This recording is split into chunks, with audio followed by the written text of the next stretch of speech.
आज हम पढ़ेंगे पार्ट 2 परिवर्तन के प्रकार। कल हम लोगों ने 4 प्रकार के परिवर्तन के प्रकार पढ़े थे और बाकी के 4 जो है वो हम आज पढ़ेंगे। पहला है हमारा भौतिक एवं रासायनिक परिवर्तन। भौतिक परिवर्तन और रासायनिक परिवर्तन में अंतर क्या होता है? जैसे आपने एक मोमबत्ती ले लो, ठीक है, और उसे किसी प्याली में रख दो, ठीक, और उसे गर्म करो तो क्या होगी? पिघल जाएगी, है ना। और उस प्याली को बाहर निकाल लो, थोड़ी देर के लिए हवा में रख दो, फिर वो क्या होगी? मोम फिर से जम जाएगी, ठीक है। तो ऐसे परिवर्तन जिसमें हमें जो पदार्थ हमने इस्तेमाल किया है, ठीक है, और बाद में प्रयोग करने के बाद हमको वापस वही मिल जाए जो हमने इस्तेमाल किया था, वो परिवर्तन कहलाते हैं भौतिक परिवर्तन। जैसे हमने मोमबत्ती जलाई, है ना, मोमबत्ती को एक कटोरे में क्या करा? उसको पिघला लिया और उसके बाद ठंडा करने पे फिर हमको क्या वापस मिल गया? मोम फिर से वापस मिल गया। तो ये परिवर्तन क्या कहलाएगा? हमारा भौतिक परिवर्तन। नेक्स्ट है रासायनिक परिवर्तन। ये हमने कल भी बताया था। जैसे आप एक कागज लो, उसको जला दो, ठीक है, क्या उस राख से वापस कागज बना सकते हो? नहीं बना सकते। तो वो परिवर्तन जिसमें आपने पदार्थ पहले कुछ लिया और प्रयोग करने के बाद आपको कुछ और मिला, वो हमारा क्या कहलाएगा? रासायनिक परिवर्तन। ठीक है, समझ आ रहा है। नेक्स्ट है प्राकृतिक एवं कृत्रिम परिवर्तन। प्राकृतिक मतलब वो परिवर्तन जो प्रकृति द्वारा होते हैं, जैसे कि दिन होना, रात होना, बरसात होना, आंधी आना, तूफान आना, भूकंप आना। भूकंप रोक सकते हो?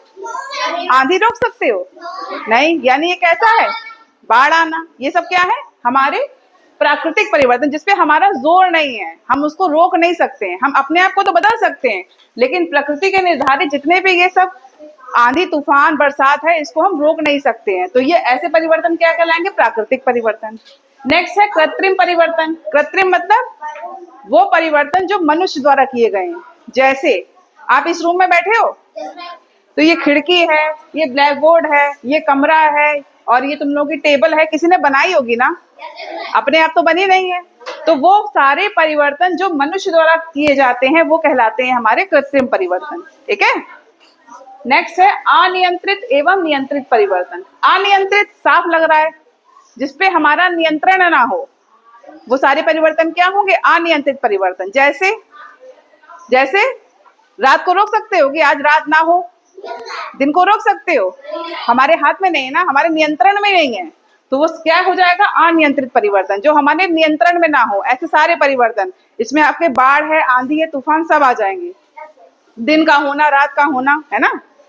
नियंत्रित परिवर्तन जिसपे हमारा नियंत्रण है। मान लो सर्दी का मौसम है और आपका फैन चल रहा है, आपको ठंड लगी तो आप क्या करोगे? फैन ऑफ कर दोगे, है ना। यानी इस पे आपका नियंत्रण है, आप फैन को ऑफ कर दोगे, लाइट को भी ऑफ कर दोगे।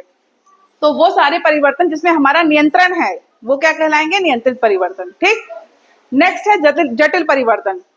जटिल परिवर्तन क्या होता है? 300 करोड़ साल पहले क्या हुआ था? जमीन में भौगोलिक उथल पुथल हुई थी, जिससे सारा का सारा पेड़ पौधे और जो जानवर है दब गए थे। आज जो हम कोयला प्राप्त करते हैं वो इन्हीं के अवशेष हैं। ठीक है। तो ये परिवर्तन कैसा है? एक हमारा जटिल परिवर्तन है जो करोड़ों साल में हुआ है। ऐसे हम लोग खाना खाते हैं तो हमारा जो डाइजेशन होता है, ठीक है, पाचन होता है, ये भी क्या है? एक जटिल परिवर्तन में ही आता है, जटिल प्रक्रिया है ये। ठीक है।